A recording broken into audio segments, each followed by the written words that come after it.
प्रधानमंत्री नरेंद्र मोदी ने दरभंगा में बिहार के दूसरे एम्स अस्पताल की आधारशिला रख दी है। मुख्यमंत्री नीतीश कुमार ने कहा कि इससे दरभंगा का विस्तार होगा, साथ ही बिहार के लोगों को बेहतर इलाज की सुविधा मिलेगी।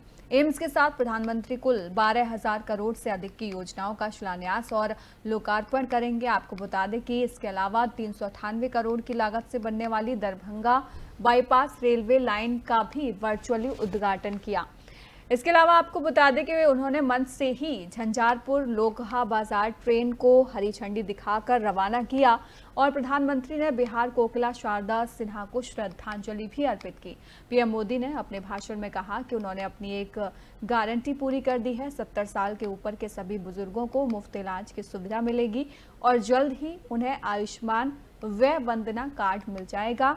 इस कार्यक्रम में राज्यपाल राजेंद्र विश्वनाथ और मुख्यमंत्री नीतीश कुमार, केंद्रीय मंत्री नित्यानंद राय, चिराग पासवान, जीतन राम मांझी और गिरिराज सिंह, रामनाथ ठाकुर, सतीश चंद्र चौबे, उप मुख्यमंत्री सम्राट चौधरी, विजय कुमार सिन्हा और स्वास्थ्य मंत्री मंगल पांडे समेत बिहार के कई मंत्री, सांसद और विधायक मौजूद रहे।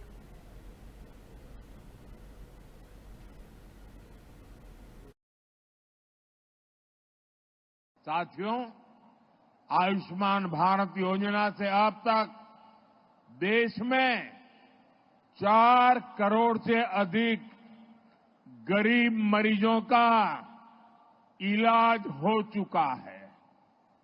अगर आयुष्मान भारत योजना न होती तो इनमें से ज्यादातर लोग अस्पताल में भर्ती ही नहीं हो पाते। मुझे इस बात का संतोष है कि इनके जीवन की बहुत बड़ी चिंता एनडीए सरकार की योजना से दूर हुई और इन गरीबों का इलाज सरकारी अस्पतालों के साथ ही प्राइवेट अस्पतालों में भी हुआ है। आयुष्मान योजना से करोड़ों परिवारों को करीब 1.25 लाख करोड़ रुपए की बचत हुई है। ये 1.25 लाख करोड़ रुपया अगर सरकार ने देने की घोषणा की होती तो महीने भर हेडलाइन पे चर्चा चली रहती। एक योजना से देश के नागरिकों के जेब में 1.25 लाख करोड़ रुपया बचे हैं। और पहले के दौर में स्थितियां भी बहुत कठिन हुआ करती थी।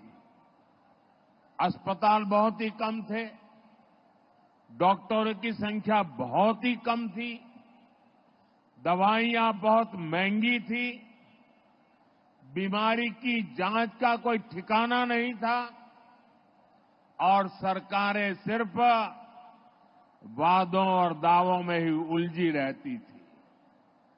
यहां बिहार में जब तक नीतीश जी सरकार में नहीं आए थे तब तक गरीबों की इस चिंता को लेकर कोई गंभीरता ही नहीं थी।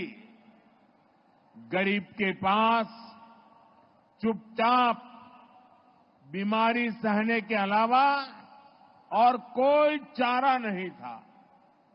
ऐसी स्थिति में हमारा देश कैसे आगे बढ़ता?